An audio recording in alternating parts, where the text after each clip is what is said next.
Hi, my name is Tom Haley. I'm the director of the Turning Point here in Bennington, Vermont. I'm here today with my friend and my colleague, Julia Larson, who is our Emergency Department Program Supervisor. I'd like to thank CAT TV for this opportunity to reach out to the members of the greater Bennington County community. Talk a little bit about the Turning Point, brief history. Turning Point was founded in 2003.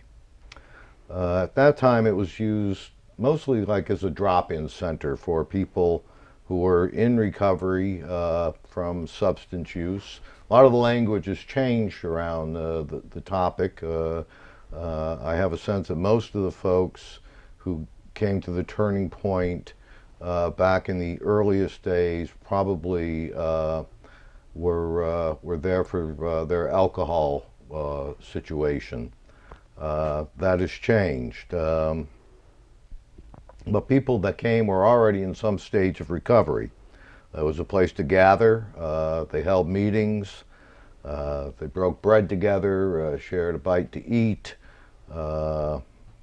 They were offered recreational opportunities. And the Turning Point in Bennington is one of 12 turning points in the state of Vermont.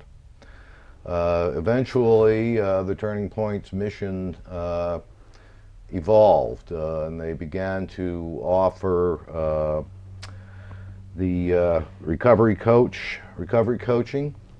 And recovery coaching is essentially a peer-to-peer program where people who are trained in such techniques as motivational interviewing and stages of change, as well as other skills, get together with other people in early stages of recovery and help to guide them along their own path to recovery. A couple of years ago, the Turning Point in Bennington participated in a pilot project which has come to be known as the Recovery Coaching in the Emergency Department Program. Briefly, what happens is that someone goes to the emergency department. They're diagnosed with, amongst other things perhaps, substance use disorder, and they call us, and one of the trained recovery coaches will go up to the emergency department and meet with the person. Julia knows more about this, so I'm going to let her talk about that in a moment. But before I finish, I would simply like to thank the partners that we have come to know and to deeply appreciate in the community, in our efforts. Chief amongst them are the men and women who work at the Southwestern Vermont Medical Center, our hospital. The doctors and the nurses and everybody else there are wonderful people. They have come to appreciate that substance use disorder is an illness, that the people who suffer it can be helped. And they are truly team players. It's been a privilege to come into contact with them, and I'm happy to call them my friends. There are others also. People at United Counseling are wonderful people who we work closely with as the situation demands. The Bennington Police Department, the people at Probation and Parole, the Bennington Rescue Squad, of course, the District Attorney's Office, the Rapid Opiate Response Team, various agencies in the Department of Labor, the Community Care Team. The list really goes on, and it really underscores the idea that rather than having separate entities working alone and in isolation, we have come to recognize the value in working as a team to help people who suffer from substance use disorder get onto the road to recovery. So with that, I'd like to turn it over to Julia so that she could discuss with you the emergency department program. Julia? Thanks, Tom. So, like Tom said, we started as a pilot program in the emergency department 2 years ago, and we are on call 24 hours a day, 365 days a year. So if somebody needs help getting into treatment or is starting to have symptoms of alcohol withdrawal, opiate withdrawal, and they feel that they need, urgent assistance in getting help, they can go to the emergency room at any time, and a recovery coach will get paged to come and help find the resources to help get them into treatment. Some of the things that we do to help assist people is help people get enrolled in insurance, help find money, and break down different barriers to treatment, such as large copays for people to go to treatment. We help people find treatment beds, and if we can't find a treatment bed in the state, sometimes we can negotiate with the neighboring states to see people for a detox period until a bed is available.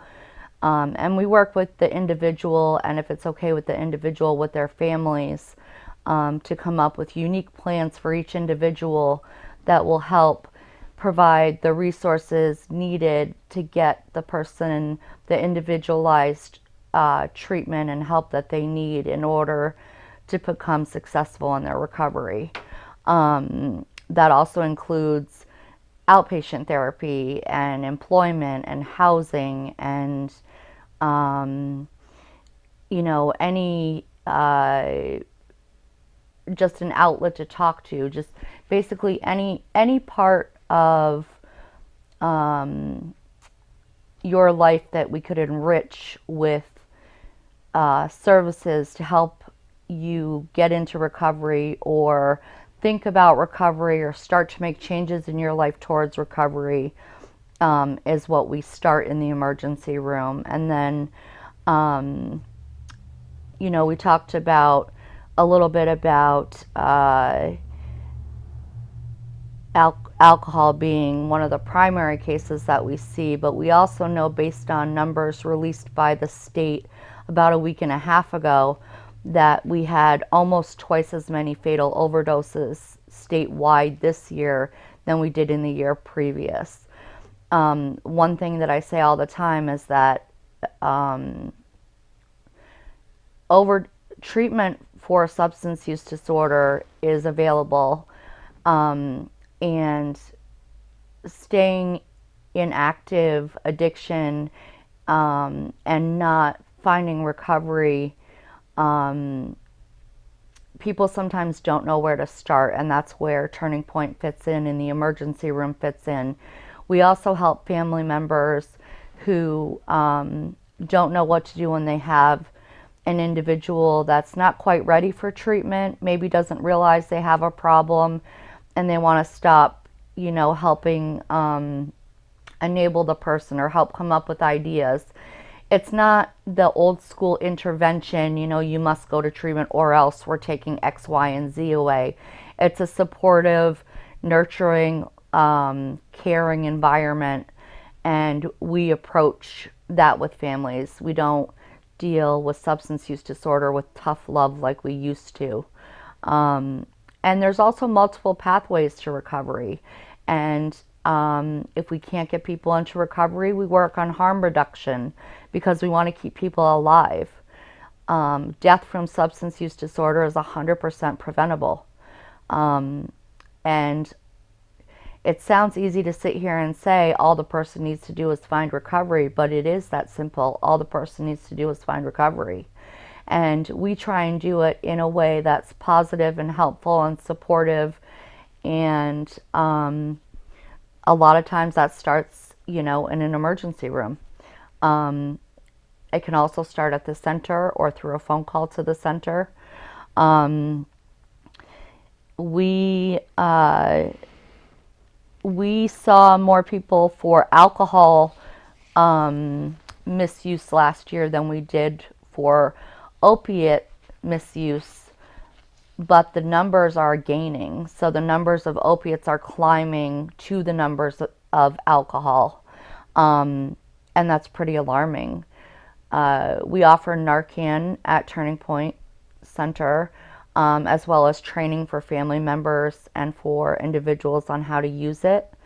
And we just really believe that anybody is capable of recovery, and we want to be able to provide the community support as well as individual support and family support at any stage of the recovery journey that they're in.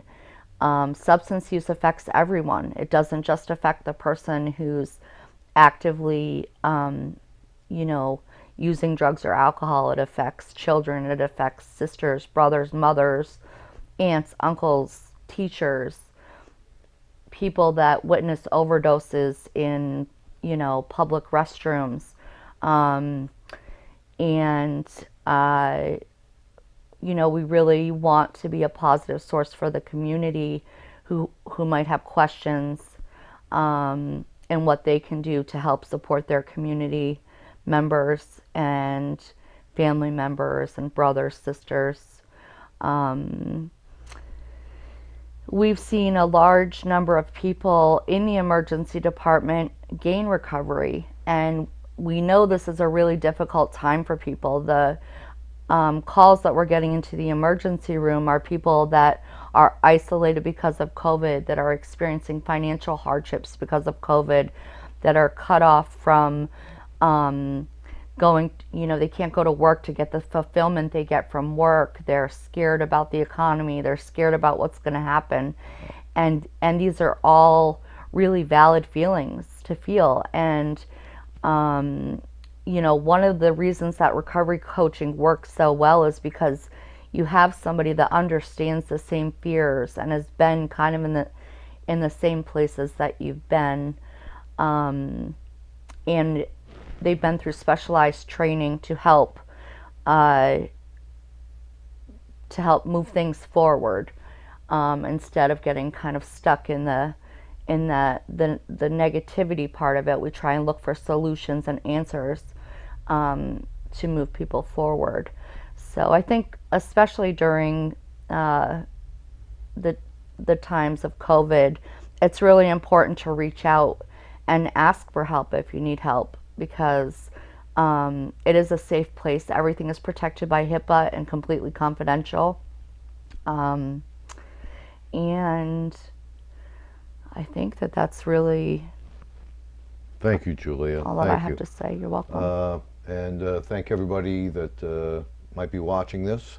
And I would like to remind everyone that September is Recovery Month, and the Turning Point will be hosting our annual Candlelight Vigil. This year it will be up at Willow Park on the 26th of September from 6 until 8 o'clock. And as Julia was mentioning, it's important to keep in mind that certainly we gather to remember those people that we have lost. And I don't mean to diminish that. We also gather in hope and in the belief of renewal through recovery. People can recover from substance use disorder, and they can have a meaningful, full life with their family and their loved ones. It can be a day not only to remember, but to renew hope. So thank you.